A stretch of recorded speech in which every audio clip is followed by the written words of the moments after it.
La Chine, l'Inde, les États-Unis, l'Afrique, nous sommes beaucoup plus que 3 milliards d'humains sur Terre aujourd'hui confinés en ce début d'année 2020 entre mars et avril.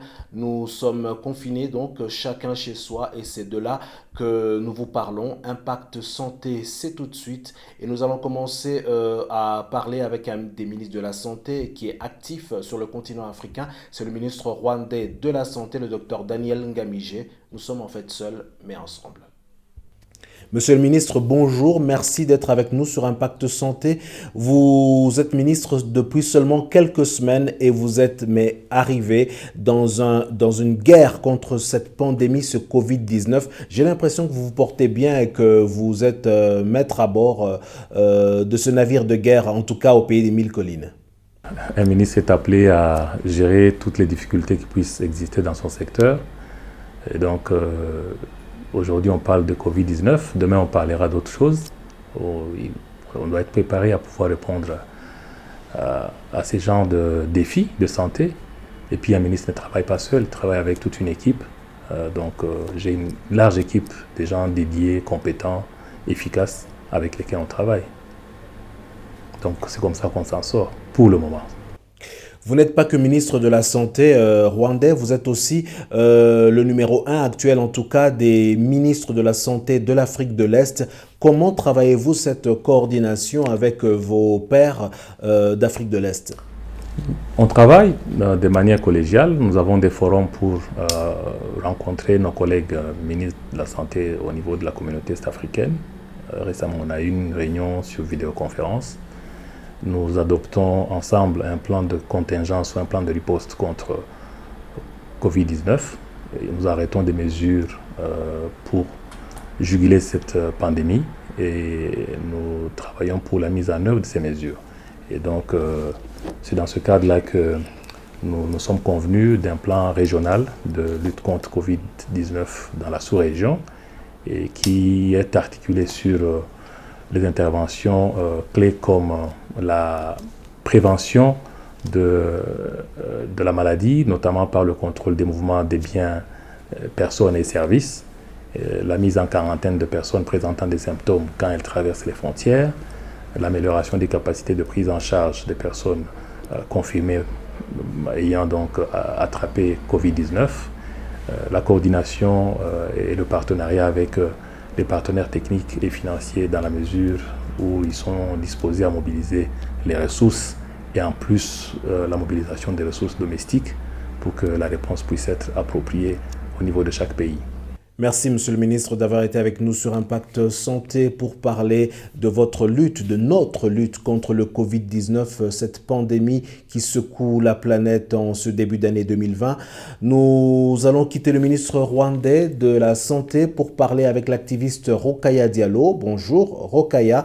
Comment vivez-vous ce confinement? Je dois avouer que je n'ai pas très envie de parler de la manière dont je vis à titre personnel le confinement, parce que j'estime que je suis privilégiée, suffisamment privilégiée pour pouvoir être confinée justement, ne pas avoir à chaque matin arpenter les rues, les transports pour aller travailler.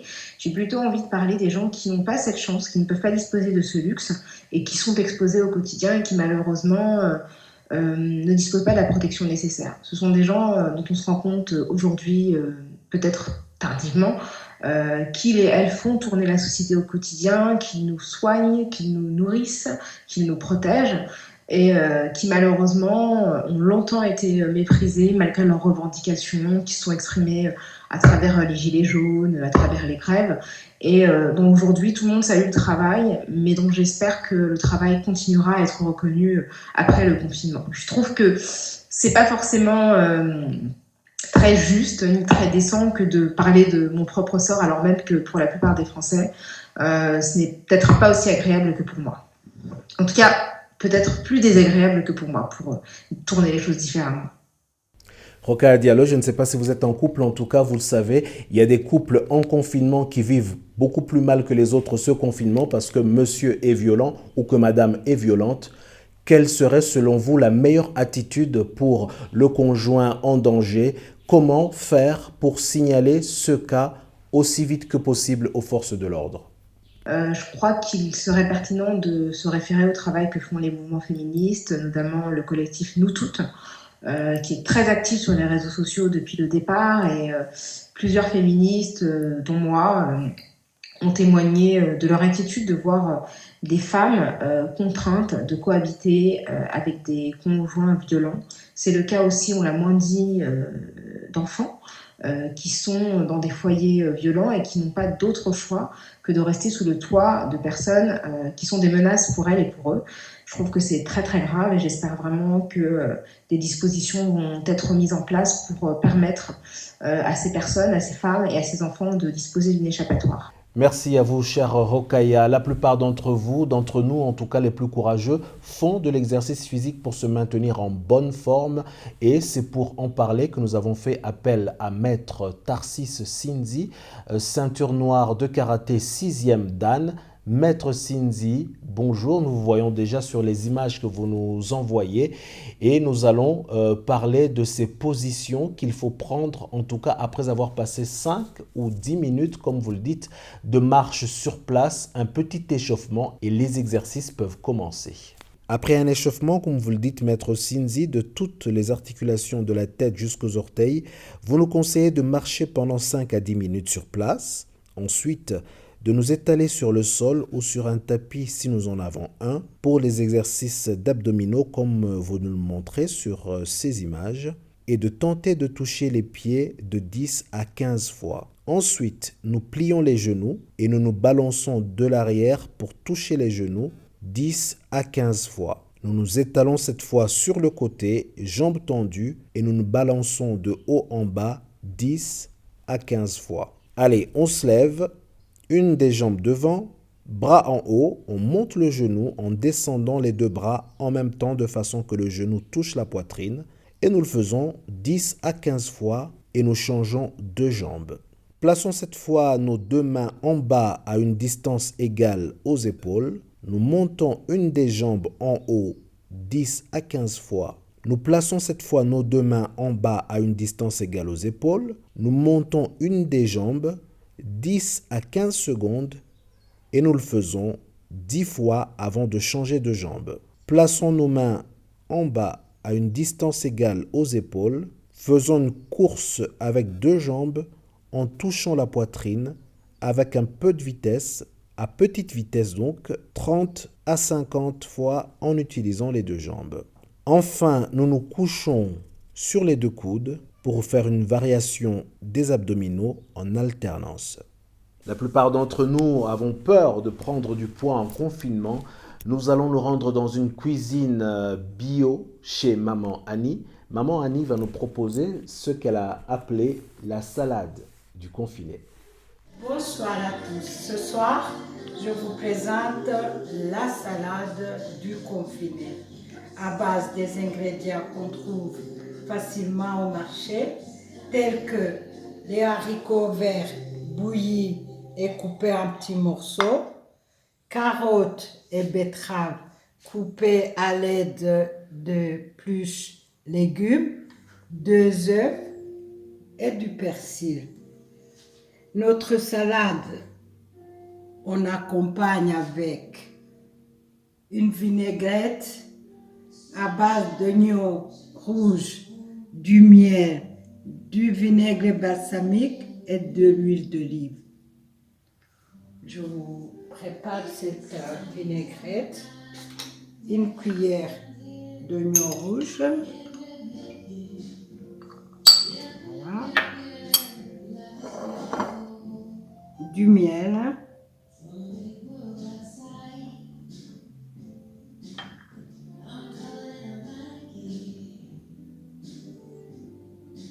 vinaigre balsamique, vous pouvez utiliser vinaigre blanc ou vinaigre de vin.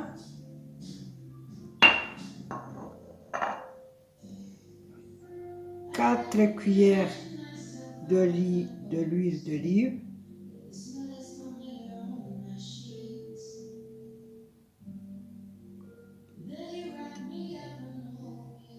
Voilà. Et je mélange bien.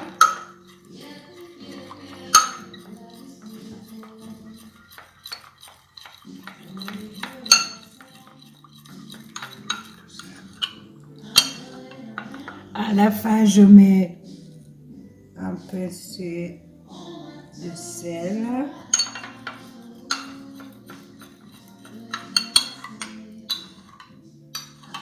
Je mélange bien.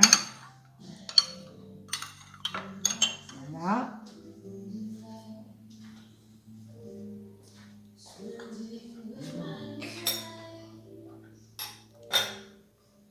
Voilà, je mélange tous les légumes.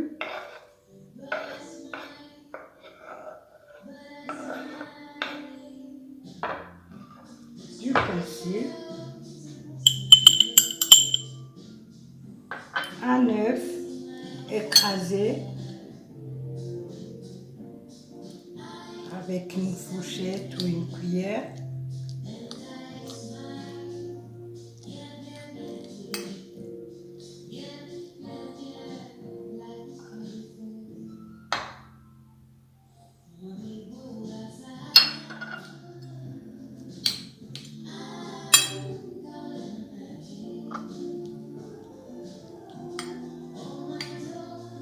Voilà. Et je l'assaisonne avec notre vinaigrette.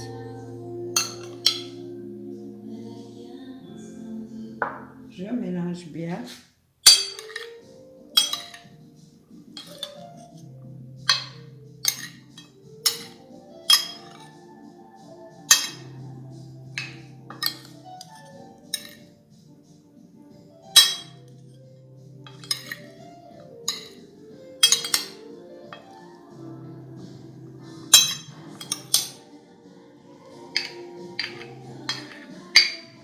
Notre salade est prête.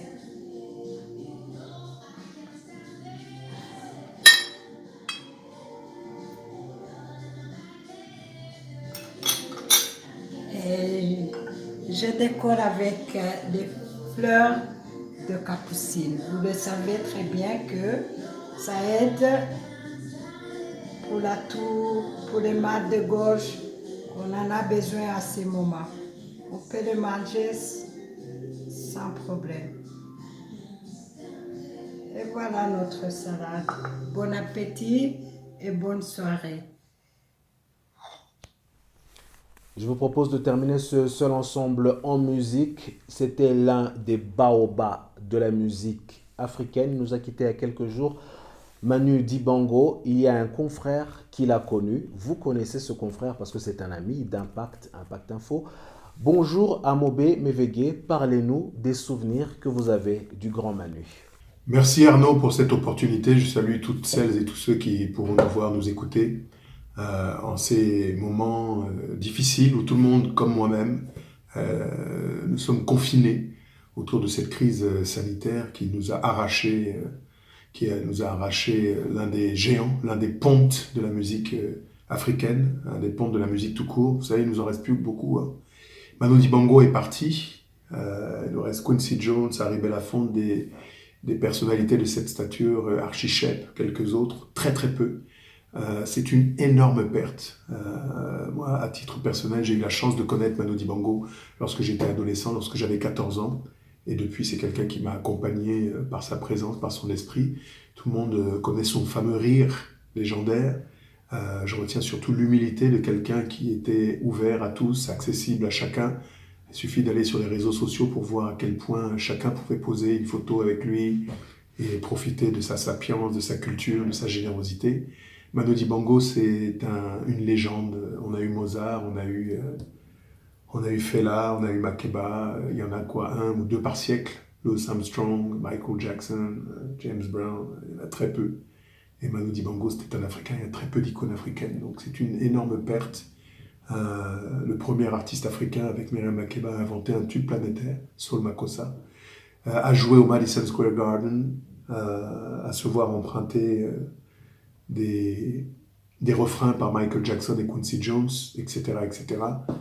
Je retiens surtout de lui le travail, la rigueur, le professionnalisme, l'humilité, et j'en profite pour, comme je l'ai déjà fait sur ma page Facebook, interpeller nos autorités africaines pour dire qu'elles ont une responsabilité parfois coupable de ne pas toujours avoir une véritable vision politique pour qu'on puisse faire en sorte que nos artistes bénéficient d'un aéropage, d'un environnement leur permettant de s'épanouir davantage. Parce que Manu Dibango est parti, pas en colère parce que c'était pas sa nature, mais moi je le suis aussi un peu quand même, parce que son rêve c'était de bâtir des académies, des conservatoires, des écoles de musique dans toute l'Afrique.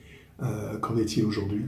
Quand on a eu comme ça le privilège de porter le nom du continent partout, dans le monde entier, de jouer avec le Fania All Star, de tutoyer Quincy Jones, Herbie Hancock et tous les autres, c'est une énorme perte. Donc voilà, que vraiment les politiques et tous ceux qui, dans les secteurs des industries créatives, ont une parcelle de souveraineté fassent le nécessaire afin que l'Afrique puisse bénéficier des fruits de la croissance des industries créatives, parce que ça génère des milliards de dollars. Et Manu Dibango, j'espère que dans les rues, les capitales, les boulevards, les avenues, les places africaines, eh bien, on posera son nom. On posera le nom de Monsieur Manu Dibango.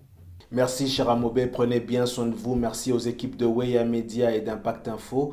Vous n'êtes pas seuls, mesdames, messieurs. Vous êtes avec le grand Manu. Les artistes ne meurent pas. Écoutez encore le son qui provenait de sa saxo. Il nous a quittés il y a quelques jours.